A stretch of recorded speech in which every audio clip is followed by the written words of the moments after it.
পির বিরুদ্ধে সেনাবাহিনীর অ্যাকশন শুরু। প্রথম টার্গেট সার্জিস আলম। সার্জিসদের উদ্দেশ্যে একটা বার্তা দিয়েছে বাংলাদেশ সেনাবাহিনী। এই এনসিবির কুত্তার বাচ্চারা, এনসিবির কুলাঙ্গারেরা আজকে জাতীয় পার্টির বিপক্ষে তারা লাগছে। সার্জিসের বন্ধু হান্নানের উদ্দেশ্যেও এখানে বার্তাটা কানেক্টেড, এবং কি এনসিপি যারা অনেক নেতারা আছেন তাদের সাথেও কানেক্টেড। সার্জিস এবং হাসনাত এদেরকে সেনাবাহিনী যেদিন ধরবে, রান এভাবে টান দিয়ে ছিঁড়ে ফেলবে। আমি আপনাদেরকে বলে দিলাম, দেখে নেবেন আপনারা, রান ছিঁড়ে ফেলবে। এদেরকে খুবলে খুবলে খাবে। শকুন যেমন মাংস খায় না, গরুর মাংস, মরা গরুর মাংস এভাবে খাবে, বিশ্বাস করেন।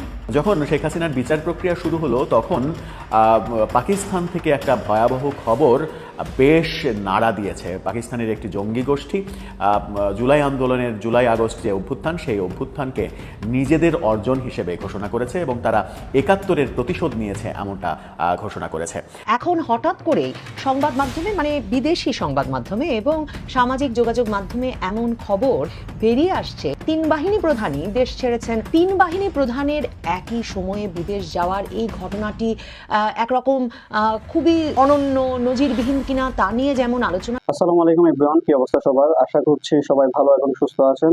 প্রতিদিনের মতো আবারও আরেকটি নতুন ভিডিওতে আপনাদের সবাইকে স্বাগতম। আপনারা ইতিমধ্যে কিছু অংশ বিশেষ এবং টাইটেল এবং থাম্বনেল থেকে বুঝতে পেরে গিয়েছেন ভিডিওটি কতটা গুরুত্বপূর্ণ হতে যাচ্ছে এবং রাজনৈতিক যে চলমান পরিস্থিতি তারাও ধারাবাহিকতা আজকে আমাদের এই ভিডিওটি।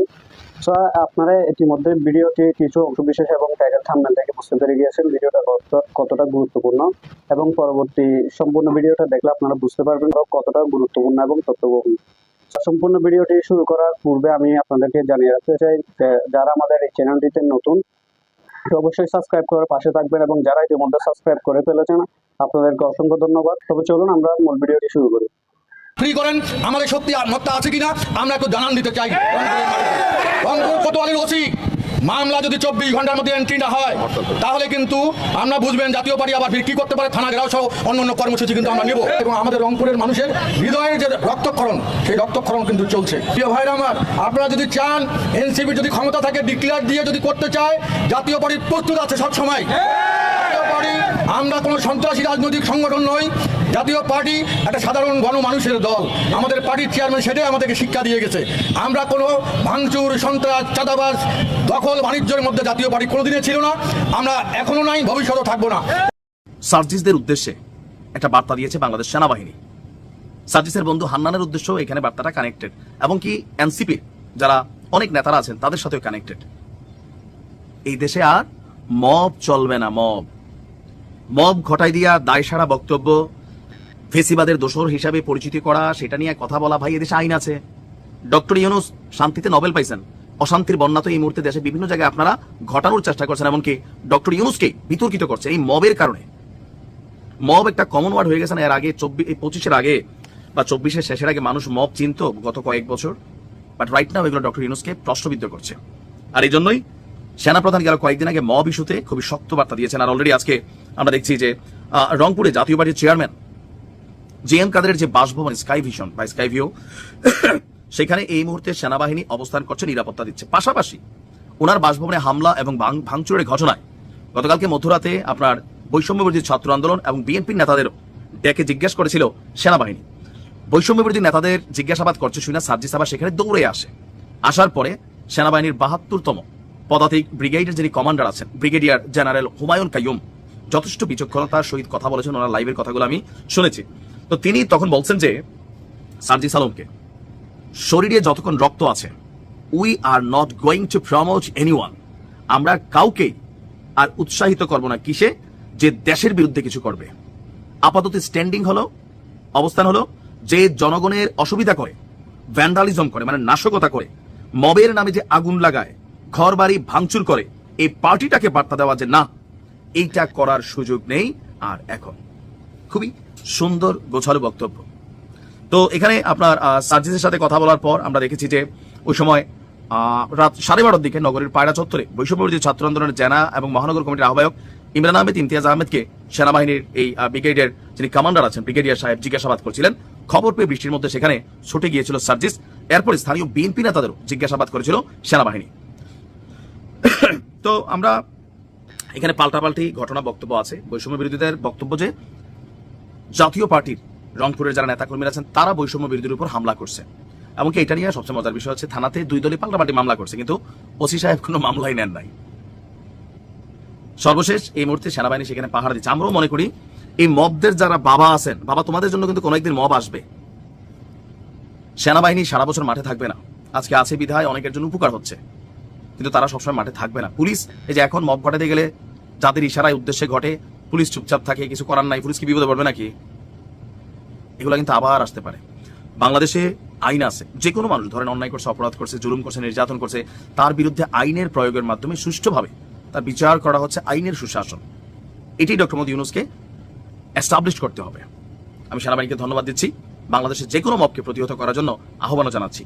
যখন শেখ হাসিনার বিচার প্রক্রিয়া শুরু হলো তখন পাকিস্তান থেকে একটা ভয়াবহ খবর বেশ নাড়া দিয়েছে। পাকিস্তানের একটি জঙ্গি গোষ্ঠী জুলাই আন্দোলনের জুলাই আগস্ট যে অভ্যুত্থান, সেই অভ্যুত্থানকে নিজেদের অর্জন হিসেবে ঘোষণা করেছে এবং তারা 71-এর প্রতিশোধ নিয়েছে এমনটা ঘোষণা করেছে।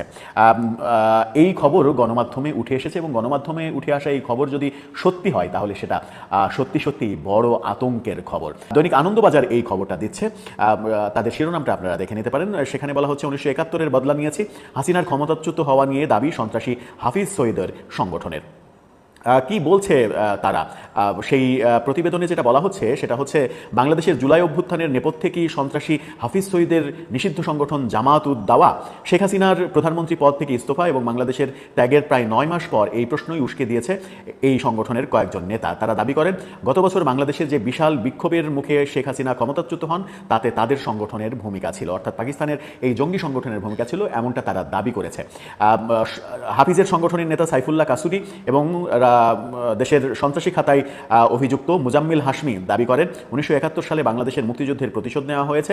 কাসুরির কথায় 1971 সালে যখন পাকিস্তান ভেঙে যায় তখন আমার বয়স ছিল মাত্র 10 বছর। ভারতের তৎকালীন প্রধানমন্ত্রী ইন্দিরা গান্ধী ঘোষণা করেছিলেন যে তিনি এরপরে যেটা বলছে তারা হচ্ছে ঘোষণা করেছিলেন তিনি দ্বিজাতিকে বঙ্গোপসাগরে ডুবিয়ে দিয়েছেন। আমরা 1971 সালের প্রতিশোধ নিয়েছি, এমনটা তারা বলছে। লাহোর থেকে 400 কিলোমিটার দূরে রহিম ইয়ার খানের সমর্থকদের উদ্দেশ্যে বক্তৃতা দেওয়ার সময় কাসুরি 1971 সালের মুক্তিযুদ্ধের কথা উল্লেখ করেন। সেখানে তিনি স্বীকার করেন সেই সময় মুরিদকেতে ভারতীয় বিমান হামলায় তার দাদা খুন হয়েছিলেন, আমাকে তার শেষকৃত্যে যেতে দেওয়া হয়নি, এমনটাও বলেন তিনি। পহেলগাঁও হত্যাকাণ্ডের মূল চক্রী হিসেবেও জড়িয়েছিল কাসুরির নাম। ভারতীয় গোয়েন্দা সূত্র দাবি করায় গত 22 এপ্রিল পহেলগাঁও হত্যাকাণ্ডে ছিল কাসুরির মস্তিষ্ক প্রশস্ত কর্মকাণ্ড। সেই প্রসঙ্গ টেনে কাসুরি সেখানে বলেছেন, পহেলগাঁওয়ে যখন ঘটনা ঘটে তখন আমি আমার নির্বাচনী এলাকায় ছিলাম।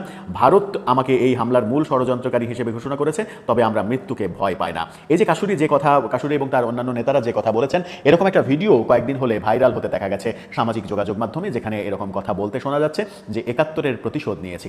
71-এর প্রতিশোধ তারা কিভাবে নিল? এই যে সেই যুদ্ধে তার দাদা নিহত হয়েছেন এবং সেই যুদ্ধের নেতৃত্ব যেহেতু বঙ্গবন্ধু দিয়েছিলেন, তাই বঙ্গবন্ধু কন্যা শেখ হাসিনাকে ক্ষমতাচ্যুত করার এই ক্রেডিট তিনি নিতে চাইলেন। এই ঘটনার পেছনে জুলাই আগস্ট যে অভ্যুত্থান, সেই অভ্যুত্থানের পেছনে পাকিস্তানি জঙ্গি গোষ্ঠীর কি কোনো হাত ছিল আদৌ? যে ঘোষণা তারা দিল, আমার মনে হয় যে বাংলাদেশের সরকারের তরফ থেকে এবং বৈষম্যবিরোধী আন্দোলনের যারা স্টেক হোল্ডার তাদের পক্ষ থেকে শক্ত অবস্থান নেওয়া উচিত, ব্যাপারটা পরিষ্কার করা উচিত। আপনারা ইতিমধ্যে সম্পূর্ণ ভিডিওটি দেখতে পেরে গিয়েছেন, তো অবশ্যই আমাদেরকে জানাবেন যে ভিডিওটা কতটা গুরুত্বপূর্ণ ছিল এবং কতটা তথ্যবহুল ছিল, আমাদেরকে অবশ্যই জানাবেন। এবং এতক্ষণ পর্যন্ত আমাদের সাথে থাকার জন্য অসংখ্য ধন্যবাদ। তো আজকের মতো এখানে শেষ করছি। সবাই ভালো থাকবেন, সুস্থ থাকবেন, আল্লাহ হাফেজ।